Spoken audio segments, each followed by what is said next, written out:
हाँ, तो 10th class देखिए बेटा, हम 11वां पार्ट पढ़ रहे थे गद्य खंड का। ठीक है बेटा, एक अद्भुत अपूर्व स्वप्न हरिश्चंद्र जी का।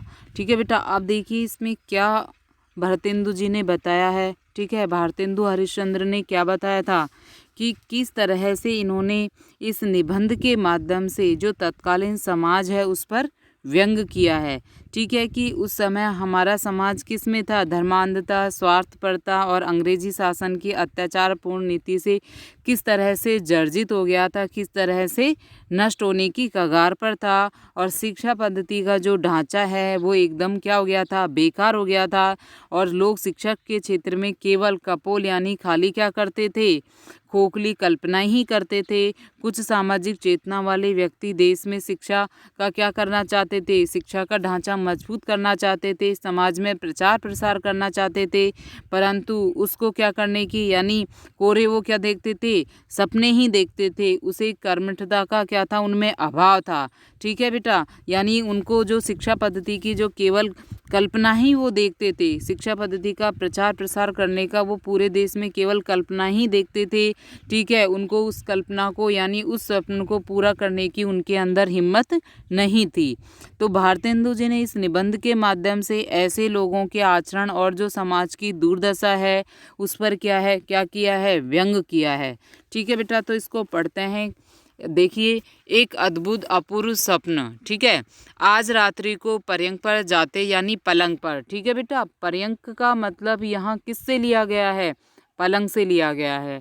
ठीक है, पर्यंक का मतलब किससे लिया गया है, पलंग से लिया गया है। तो क्या बता रहे हैं भारतेंदु जी इसमें कि आज रात्रि को पर्यंक पर जाते ही अचानक आंख लग गई। सोते हुए मैं सोचता क्या हूँ कि इस चलायमान शरीर का कुछ भी ठिकाना नहीं है। इस संसार में नाम स्थिर रखने की कोई युक्ति निकल आवे तो अच्छा है, क्योंकि यहाँ की रीति देख मुझे पूरा विश्वास होता है कि इस चपल जीवन का क्षण भर का भरोसा नहीं, ऐसा कहा भी है। ठीक है, यानी कहने का क्या तात्पर्य इसमें बताया गया है कि इस चपल यानी चलायमान जीवन का कोई भी भरोसा नहीं है। आज हम जीवित है, कल हम मृत्यु को भी प्राप्त हो सकते हैं। ठीक है, तो अपना नाम इस संसार में यानी स्थिर करने के लिए हम ऐसा कौन सा काम करने जाएं, यानी युक्ति के बारे में वो सोचते हैं कि इस संसार में अपना नाम स्थिर रखने के लिए हम क्या करें। ठीक है, तो उन्होंने चलायमान जो चपल जीवन है, चलायमान जो शरीर है, उसके बारे में उन्होंने क्या कहा है कि श्वास श्वास पर हरि भजो, वृथा श्वास मत खोई, न जाने या श्वास को आवन हो या ना होए। श्वास श्वास पर हरि भजो, वृथा श्वास मत खोए, न जाने या श्वास को आवन होए न होए। अब देखिए बेटा, इसके माध्यम से कवि ने क्या हमको बताया है। ठीक है, क्या बताया है कि हर श्वास पर हमें हरि का यानी ईश्वर का भजन करते रहना चाहिए और व्यर्थ में ही हमें श्वास को नहीं खोना चाहिए। हमें अपने जीवन को व्यर्थ में ही नहीं खोना चाहिए। क्या पता ये जीवन वापस आए या ना आए, यानी वापस हमें ये जीवन मिले या नहीं मिले। ठीक है बेटा, क्या मतलब है इसका कि श्वास श्वास पर हरि भजो। इसमें लेखक यानी भारतेंदु जी ने इसमें कहा है कि हमें अपने जीवन की प्रत्येक श्वास पर हरि भजो यानी ईश्वर का भजन करना चाहिए, उनकी आराधना करनी चाहिए। वृथा श्वास मत कोई, और बेकार में ही हमें अपने जीवन को नहीं गंवाना चाहिए। ना जाने यह श्वास को, ना जाने क्या पता ये श्वास का हमें यानी ये श्वास का आना हो या नहीं हो, यानी हमें ये मनुष्य रूप में जीवन क्या पता फिर से मिले या ना मिले। इसलिए हमें अपने जीवन को व्यर्थ में नहीं खोना चाहिए। ईश्वर की क्या करनी चाहिए, आराधना करनी चाहिए। ठीक है बेटा, अब आगे देखिए क्या बताया है इसमें। देखो समय सागर में एक दिन सब संसार अवश्य मग्न हो जाएगा। ठीक है, क्या बोल रहे हैं इसमें लेखक कि देखो समय के सागर में एक दिन ये जो पूरा संसार है वो अवश्य क्या हो जाएगा, मगन हो जाएगा। ठीक है, और कालवश शशि सूर्य भी नष्ट हो जाएंगे। ठीक है, यानी काल के वश में आकर शशि यानी चंद्रमा को बोलते हैं। ठीक है बेटा, शशि किसको बोलते हैं? चंद्रमा को बोलते हैं। तो काल के वश में आकर के शशि और सूर्य भी क्या हो जाएंगे? नष्ट हो जाएंगे।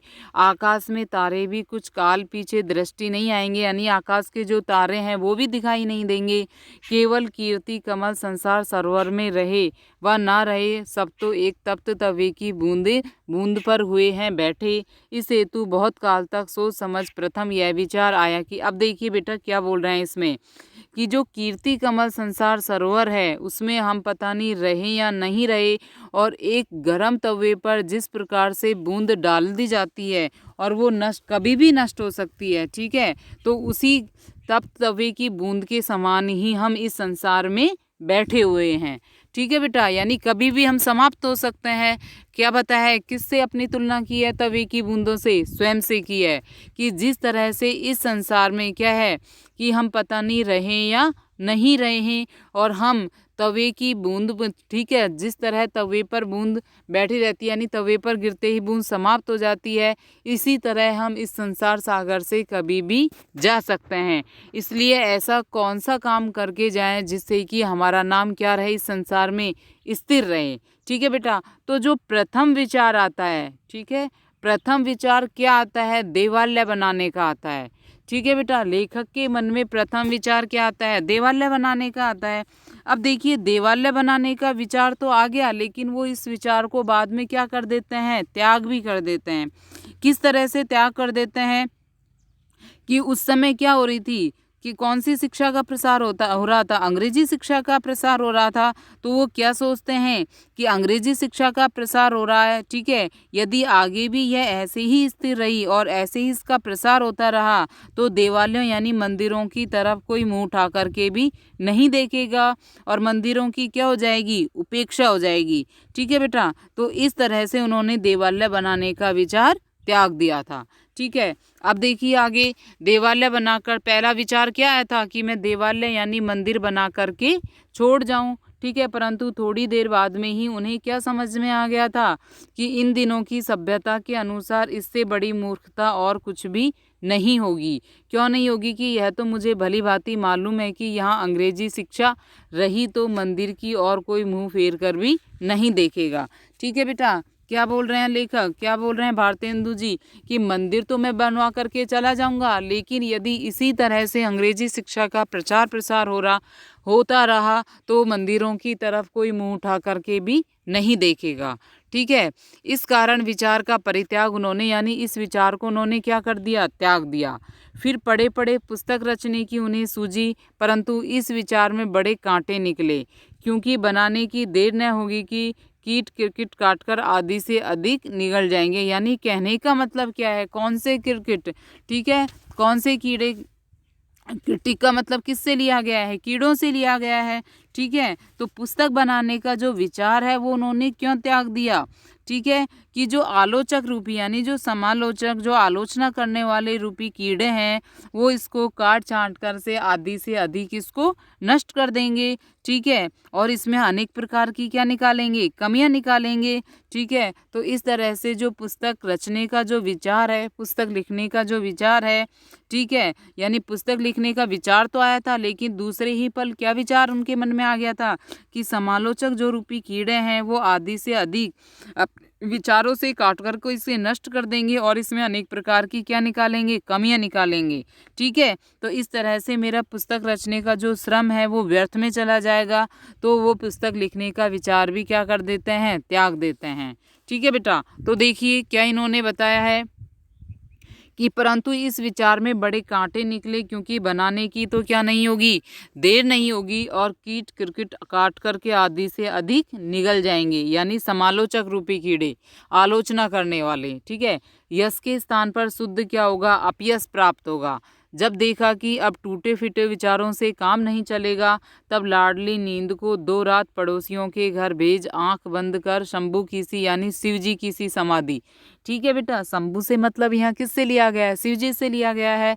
तो शिव जी की सी समाधि लगा गया, यहाँ तक कि 61 या 51 वर्ष उसी ध्यान में बीत गए और अंत को एक मित्र के बल से अति उत्तम बात की पूंछ हाथ में पड़ गई। ठीक है बेटा, यहाँ तक कि 61 या 51 वर्ष उसी ध्यान में बीत गए। ठीक है, कि क्या किया जाए नाम स्थिर करने के लिए। ठीक है, अंत में जब एक मित्र ने क्या बात उन्हें सुझाई थी कि जो उनको अच्छी लगी, ठीक है, तो उत्तम बात की पूंछ हाथ में पड़ गई। स्वप्न में ही प्रभात होते ही पाठशाला बनाने का विचार दृढ़ किया।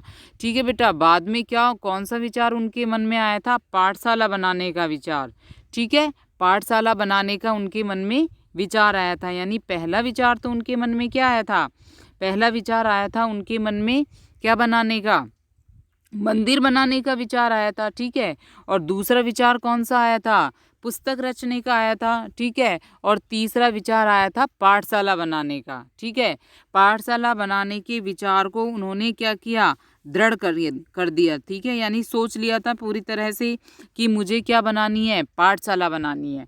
ठीक है, तो देखिए आगे देखिए, पाठशाला बनाने का विचार दृढ़ किया, परंतु जब थैली में हाथ डाला तो केवल 11 गाड़ी ही मोहरें निकली। आप जानती हैं कि इतने में मेरे अपूर्व पाठशाला का एक कोना भी नहीं बन सकता था। ठीक है बेटा, पाठशाला का बनाने का विचार तो उन्होंने मन में कर लिया था, लेकिन उनके पास क्या नहीं थे? पैसे नहीं थे।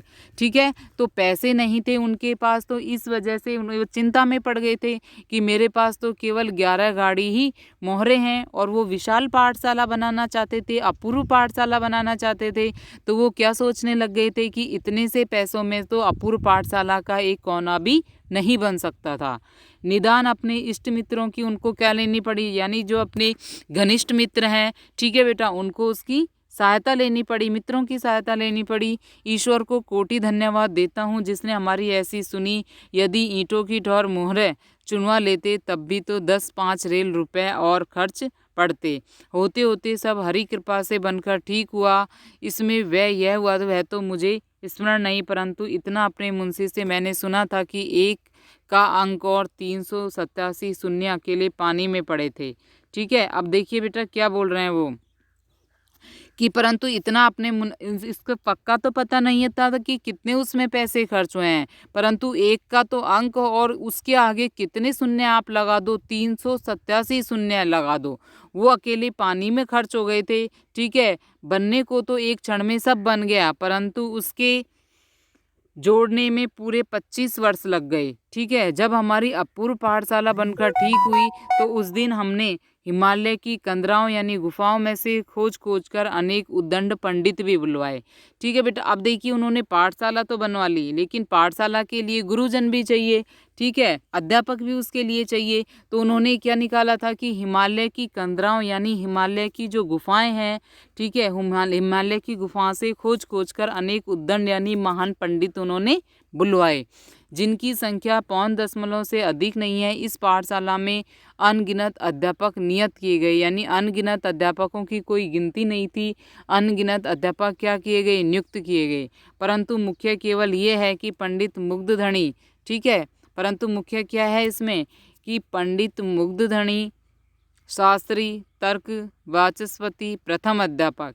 ठीक है, पंडित मुग्धधन शास्त्री क्या थे? तर्क वाचस्पति थे। ठीक है, यानी तर्क वितर्क करने में माहिर थे। ठीक है बेटा, क्या थे वो? तर्क वितर्क करने में क्या थे? माहिर थे। ठीक है, तो देखिए बेटा इसको हम आगे कल पढ़ेंगे।